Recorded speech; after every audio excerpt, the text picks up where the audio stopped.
फिलहाल एक और कॉलर हमारे साथ जुड़ रहे हैं फरीदाबाद से। स्वागत है आपका लीगल पॉइंट में। अपना नाम नहीं बताना चाहती हैं लेकिन सवाल पूछना चाहती हैं, आप अपना सवाल पूछे।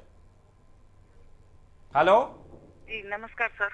जी जी हाँ जी, मैं ये पूछना चाहती हूँ कि जी, अगर आप चाहती हैं हम आपका नाम ना बताएं तो हम गोपनीय रखेंगे। अपना सवाल पूछें आप। जी मैं ये पूछना चाहती हूँ कि हमारी प्रॉपर्टी है जिसमें हम बहन और भाई साझेदार हैं जी और वो ब्रदर ने अपने नाम पे उसकी आरडी बनवा ली है, रजिस्ट्रेशन डेट। जी और जब उसने बनवाई है तब उसकी एज, वो माइनर था लीगली, जबकि वो वैलिड नहीं है इसको बनवाने के लिए क्योंकि उसकी एज मेजर होने से 2-3 महीने कम थी। जी तो वो उसको हम कोर्ट में चैलेंज कर सकते हैं। आप ये बताएं कि वो जो प्रॉपर्टी है वो अभी किसके नाम है? वो मेरे फादर के नाम थी प्रॉपर्टी। प्रॉपर्टी फादर के नाम थी। और ये कब कराया उन्होंने? वो एक्सपायर हो चुके हैं, उनके एक्सपायर होने के बाद बनवाई है उसने। कब, मैं ये जानना चाह रहा हूँ। ये काफी टाइम हो गया, हमें इतना तो क्लियर मालूम नहीं है, लेकिन बहुत साल पहले बनवा ली है और हमें अब मालूम चला इस बात। आपको अब मालूम चला? आपने उससे पहले कभी हिस्सा नहीं मांगा उससे? जी नहीं, कभी नहीं मांगा। अब आप क्या चाहती हैं? आप अपना हिस्सा चाहती हैं? जी हाँ। आभा, जो प्रॉपर्टी है, इनका कहना है मेरा भाई माइनर था उस टाइम जिस वक्त फादर की डेथ हुई और उसने अपने नाम पे प्रॉपर्टी जो है वो ट्रांसफर करा ली है। अब ये चाहती हैं हिस्सा लें, तो इनके लिए क्या ऑप्शन बचता है? देखिए, ये सबसे पहले तो क्लियर होना चाहिए कि प्रॉपर्टी में उसने किस तरीके से उसको एक्वायर किया, क्या कोई विल था या उसने फॉर्जरी करी है, या इनका क्या राइट्स बनता था, इनके फादर क्या चाहते थे, सारी बातें क्लियर होनी चाहिए। सबसे पहले मेरे ख्याल से आरटीआई डाल के अगर जो लैंड रिकॉर्ड्स हैं वहां से पूरा डिटेल निकाल सकते हैं। पहले तो आप सबसे पहले तो आरटीआई डालें, लैंड रिकॉर्ड से निकालें कि ये प्रॉपर्टी किस वक्त ट्रांसफर की गई, इसका नाम कब ट्रांसफर किया गया, और उसके बाद आप बताइए क्या कर सकते हैं। उसके बाद जो है वो क्या कर सकते हैं। उसके बाद सारे रिकॉर्ड्स क्लियर होने के बाद इनको ये मालूम होना चाहिए इनका अपना हक उसमें कितना बनता है, क्योंकि देखिए बहुत सारे सर्कमस्टांसेस होते हैं, प्रॉपर्टी एंसेस्ट्रल है, सेल्फ एक्वायर्ड थी, कितना राइट्स बनता था, उसके बेसिस पर फिर ये अपना मुकदमा डाल सकती है। इसके लिए इनको सारी डिटेल्स चाहिए होगी और फिर ये एक वकील से सलाह करे, वो पेपर्स दिखा करके कि हमारा कितना इनका राइट एक्चुअली उसके ऊपर बनता था। दूसरा ये कि अगर उन्होंने प्रॉपर्टी अपने नेम पे करवा ली है ब्रदर ने, तो हाँ उस समय अगर आप एडल्ट नहीं है तो प्रॉपर्टी अपने नाम पर वो नहीं करवा सकते थे। उस समय तक उनका कोई ट्रस्टी होना चाहिए था या कोई ऐसा गार्डियन होना चाहिए था जो उस प्रॉपर्टी को होल्ड करता फॉर द टाइम बीइंग। फिर उसके बाद अगर उनका राइट बनता है, ये बात इनकी क्लियर नहीं है कि उनका राइट कितना बनता था, विल है या नहीं है, अगर उनका राइट बनता था इन दो सर्कमस्टांसेस, तभी वो उसके ऊपर कुछ क्लेम कर सकते हैं। तो ये सारी बातें आपको जो है अपने सवाल का जवाब मिल गया होगा। फिलहाल वक्त है एक छोटे से ब्रेक का। ब्रेक के बाद भी आपके सवालों का और हमारे जवाबों का सिलसिला जारी रहेगा।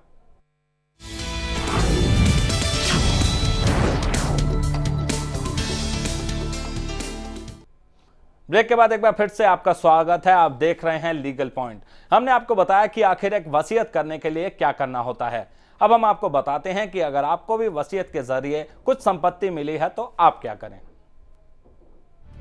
आप ये जान लें कि अगर कोई आपको कोई संपत्ति वसीयत के जरिए मिली है तो आप उस वसीयत को अदालत से प्रोबेट यानी प्रमाणित करा लें। ऐसा करने से आपकी वसीयत कानूनी रूप से पक्की मानी जाएगी। वसीयत प्रमाणित कराने के लिए आपको अपने नजदीक की किसी भी अदालत में एक याचिका दायर करनी होगी। इस याचिका में आप बाकी के हिस्सेदारों को भी पार्टी बनाएं। अदालत इन सभी हिस्सेदारों को नोटिस जारी कर उनसे उनकी आपत्तियां पूछेगी। साथ ही अदालत अखबार में उस बाबत इश्तिहार भी जारी कराएगी ताकि किसी व्यक्ति को उस वसीयत पर कोई आपत्ति हो तो वो अदालत में अपनी आपत्ति दर्ज करा सके।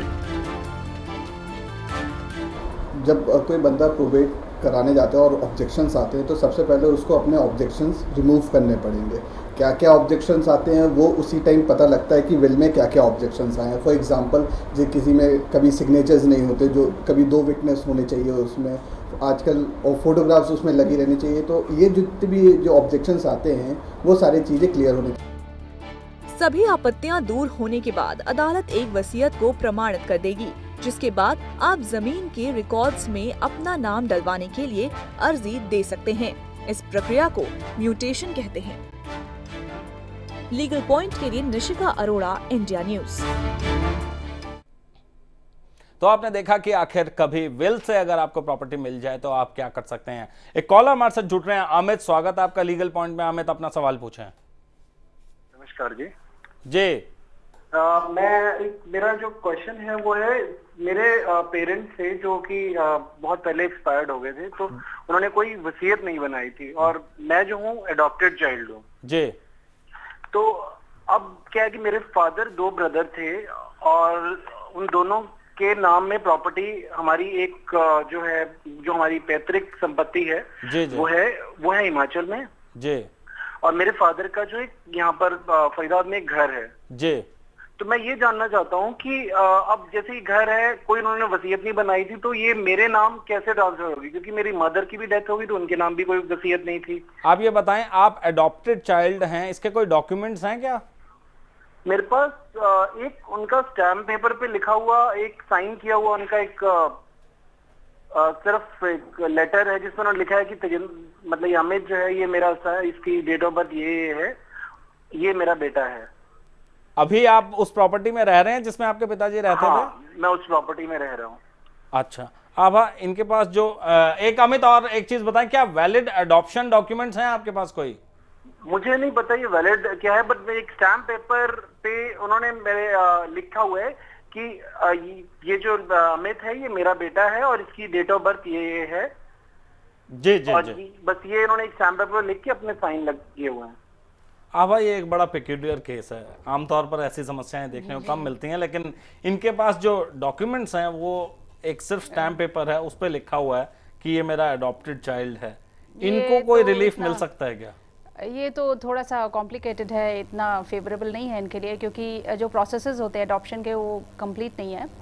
लेकिन फिर भी ये चाहे तो हो सकता है उनका इंटेंशन प्रूव कर सकते हैं कोर्ट में एक याचिका दायर करके, क्योंकि लीगल हेयर्स मुझे नहीं लगता कि बहुत ज़्यादा है, उनके शायद एक ब्रदर ही हैं, तो अगर ये अपने आप को एक लीगल हेयर दिखाते हैं तो कुछ इनको रिलीफ मिल सकता है। ये ऐसा नहीं है कि कोर्ट इनको बिल्कुल ही बेदखल कर देगी कि नहीं आप इतने सालों तक you are been brought up. तो अगर ये इस बात को प्रूव कर दे कि has been brought up by them, तो कोर्ट इनको सर्टेनली कुछ रिलीफ दे सकती है। ऐसा नहीं है कि कोर्ट बिल्कुल खारिज कर देगी इनके उसको अपील को। तो आप यही करिए अमित, अपने जो नज़दीकी अदालत है वहां पर जाकर आप मुकदमा कर सकते हैं, लेकिन अगर उससे पहले जो आपके फादर के जो ब्रदर हैं अगर वो आपके फेवर में हैं, अगर आपको लगता है कि वो आपकी मदद करेंगे, आपको एनओसी दे देंगे अपनी तरफ से, तो आप उस रास्ते से जाइए। नहीं तो आप अदालत में जाकर ये मांग कर सकते हैं कि मैं ही उनका बेटा था, और अगर कोई गवाह आप प्रोड्यूस कर पाएं जो कि आपके पिताजी के बारे में जानते हो कि आपको वो शुरू से वही पाल रहे थे, साथ में जो स्टैम्प पेपर आप बता रहे हैं वो भी आप कोर्ट में प्रोड्यूस कर सकते हैं, तो जरूर कुछ ना कुछ जो है एक रिलीफ आपको मिल सकती है। हालांकि जो वैलिड अडॉप्शन डॉक्यूमेंट्स ना होने की वजह से आपके लिए एक समस्या है, इसलिए बेहतर यह है कि आप अपने एक वकील के पास जाएं, पूरा प्रोसेस कंसल्ट करें और उसके बाद जो है आप अपना कानूनी प्रक्रिया इस मामले में शुरू करें। मैं आपसे यही बता दूं कि आपके लिए वैलिड अडॉप्शन डॉक्यूमेंट्स बहुत जरूरी थे, लेकिन आपके पास नहीं है, तो इसलिए आपको रिलीफ लिमिटेड मिल सकता है। जरूर आप कोई ना कोई कानूनी कार्रवाई इसमें कर सकते हैं और अच्छा होगा कि आप जल्द से जल्द अपनी कानूनी कार्रवाई शुरू करें। एक और कॉलर हमारे साथ जुड़ रही है, सोनिया, स्वागत है आपका लीगल पॉइंट में। सोनिया, अपना सवाल पूछें। सर, मेरे भैया निर्दोष है और उसे कहने के अनुसार कि उसे वकील के में कारण से सजा हो गई है 302 धारा के तहत। 302 धारा के तहत किसको सजा हुई है? मेरे भैया को। अच्छा, आपके भैया को 302 के तहत 302 धारा के तहत। जी जी, कहाँ से सजा हुई है उनको? क्या ये हुई है? सोनीपत से। जी, आप क्या चाहते हैं? जी सर, हमने हाई कोर्ट में अपील कर दी है जी, और सर हम उसके लिए बेल कब अप्लाई कर सकते हैं? और वकील के 3-4 के अच्छे नाम बता दीजिए के कारण में बेल मिल जाए चंडीगढ़ में। अच्छा, बेसिकली ये कहती हैं कि इनका कन्विक्शन हुआ है भाई का धारा 302 यानी मर्डर के लिए, और ये चाहती हैं कि हमने हाई कोर्ट में मूव भी कर दिया है अपील में, लेकिन बेल के लिए ये कब अप्लाई कर सकती हैं ये जानना चाह रही हैं। बेल के लिए इन्होंने अभी अप्लाई कर दिया है। पहले आपने बेल अप्लाई की है क्या सोनिया जी? कोर्ट में। सोनिया जी, आप मुझे सुन पा रही हैं? लगता है सोनिया जी से हमारी बात नहीं हो पा रही है। इनकेस अगर अभी ये मेरे ख्याल से इन्होंने बेल के लिए अप्लाई नहीं किया होगा, तभी ये जानना चाह रही हैं कि हम कब कर सकते हैं। नहीं, बेल के लिए अप्लाई करने का कोई टाइम पीरियड नहीं है, बेल के लिए अप्लाई कर सकती हैं, और अगर छोटे कोर्ट से ग्रांट नहीं होती है तो फिर उसके बाद ये हाई कोर्ट में भी जा सकती हैं, बल्कि बेल के लिए आप डायरेक्टली हाई कोर्ट में भी जा सकते हैं। तो इनके लिए यही एक सॉल्यूशन है। आप जो है सोनिया जी, आप जल्द से जल्द बेल के लिए एप्लीकेशन डाल सकती हैं, हाई कोर्ट में आप मूव कर सकती हैं और उम्मीद है आपको जो है बेल आपके भाई को मिल सकती है। लेकिन उसके लिए आपको यह है कि जल्द से जल्द हाई कोर्ट में पिटिशन डालनी पड़ेगी बेल के लिए, उसके बाद ही जो है आपको आपके भाई को जमानत मिल पाएगी। और एक और बात बताएं आभा की जो विल है जिसके बारे में आज हम इनिशियली बात कर रहे हैं, विल एक ऐसी चीज है कई बार रजिस्टर नहीं की जाती जी। और कई बार सादे कागज पे लोग लिख के चले जाते हैं और बड़ा कई बार उसको चैलेंज कर दिया जाता है, बहुत उसमें प्रॉब्लम्स होती हैं। तो सादे कागज पे जो विल बनाई जाती है उसकी कोई वैलिडिटी होती है या नहीं? विल की वैलिडिटी होती है, विल को रजिस्टर्ड कराना कंपलसरी नहीं है, क्योंकि देखिए विल ऐसे सर्कमस्टांसेस में भी बना है कि डेथ हो रही होती है, उस समय सिर्फ 2 विटनेसेस खड़े हुए हैं और उस समय वो अपने हाथों से कुछ लिख करके चले जाते हैं, तो कोर्ट ने ऐसे सर्कमस्टांसेस में इसको कंसिडरेशन में लिया है। ऐसा नहीं है कि उन्होंने रजिस्टर्ड विल को ही कंसिडरेशन में लिया है, लेकिन अगर विल रजिस्टर्ड होती है तो उसकी ऑथेंटिसिटी जो है वो बढ़ जाती है, आपको कोर्ट में प्रूव करने में ईजी हो जाता है वो जो लीगल हेयर्स हैं। तो इसलिए रजिस्टर्ड कराना, अगर आप अच्छे स्वास्थ्य है उनका और वो जा सकते हैं सब रजिस्ट्रार के पास, तो यही होना चाहिए कि वो रजिस्टर्ड हो। चलिए एक और कॉलर हमारे साथ जुड़ रहे हैं, दीपक, स्वागत है आपका लीगल पॉइंट में। दीपक अपना सवाल पूछें। दीपक। हेलो, यस सर, ऐसा है कि मैंने सर 2 पिटीशन फाइल की हुई हैं हाई कोर्ट में। जी, किस चीज की पिटीशन आपने दायर की है? मैंने एक इंटरेस्ट क्लेम किया हुआ है और एक कोई सर्विस मैटर का है जी। तो दोनों रिटें एडमिट हो गई थी और रिस्पोंडेंट को नोटिस ऑफ मोशन भी इशू हो गया था जी। डेट लगी, 1 डेट लगी, 2 डेट लगी, दोनों केसेस में ही 2 डेटें लग गई। 3rd डेट के ऊपर भी कोई अपीयर नहीं हो रहा, 2 डेटों के ऊपर जी जी। पिटीशन का कोई रिस्पोंडेंट जो है जवाब नहीं दे रहा जी। तो थर्ड डेट के ऊपर जो है हाई कोर्ट के जो जस्टिस ने उसको फिक्स फॉर आर्गूमेंट्स कर लिया है जी। तो क्या ये ठीक है? आर्गूमेंट्स के एक्सपायर, अगर वो 3rd डेट के ऊपर भी आर्गूमेंट्स को भी अपीयर नहीं होते तो क्या होगा उसका? देखिए, उसमें मेरा जो मानना है, अगर आर्गुमेंट शुरू हो गए तो हो सकता है एक्सपर्ट भी इनके फेवर में भी जा सकता है, तो ये आपके लिए अच्छी चीज है। अगर हो रही है तो आप इसको मेरे ख्याल से करने दें। आप इसको थोड़ा डिटेल में बता दें इनको। ऐसा है कि दूसरी पार्टी अगर नहीं अपेयर होती है, मैं दोनों ही सर्कमस्टांसेस बता देती हूँ। अगर आप पिटिशनर है और आप नहीं अपेयर होते हैं तो ऐसे सर्कमस्टांसेस में केस डिसमिस हो जाता है। और अगर आप रिस्पोंडेंट है या डिफेंडेंट है और आप अपेयर नहीं होते तो ऐसे केसेस में एक्स पार्टी ऑर्डर दे दिए जाते हैं, मतलब आपका कोई इख्तियार नहीं होता दूसरी पार्टी का कि वो डिफेंस लेकर के आ सके। तो ये अगर आप पिटिशनर है तो ये आपके लिए अच्छी चीज है कि दूसरी पार्टी अपेयर नहीं हो रही, आपको एक एक्स पार्टी ऑर्डर मिल जाएगा।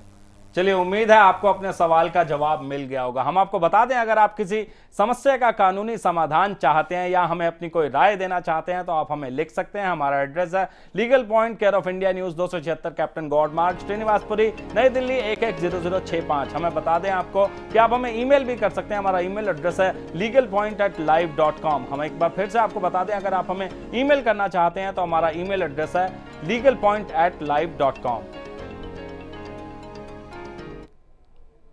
तो लीगल पॉइंट में बस आज इतना ही। आभा, आप हमारे स्टूडियो में आई, लोगों के सवालों का जवाब दिया, इसके लिए बहुत बहुत धन्यवाद। और आप भी अगर कानून से जुड़ी किसी समस्या का समाधान चाहते हैं या कानून के बारे में जानना चाहते हैं तो देखते रहिए लीगल पॉइंट। अगले हफ्ते इसी समय इसी चैनल पर एक बार फिर से मिलेंगे। तब तक के लिए नमस्कार।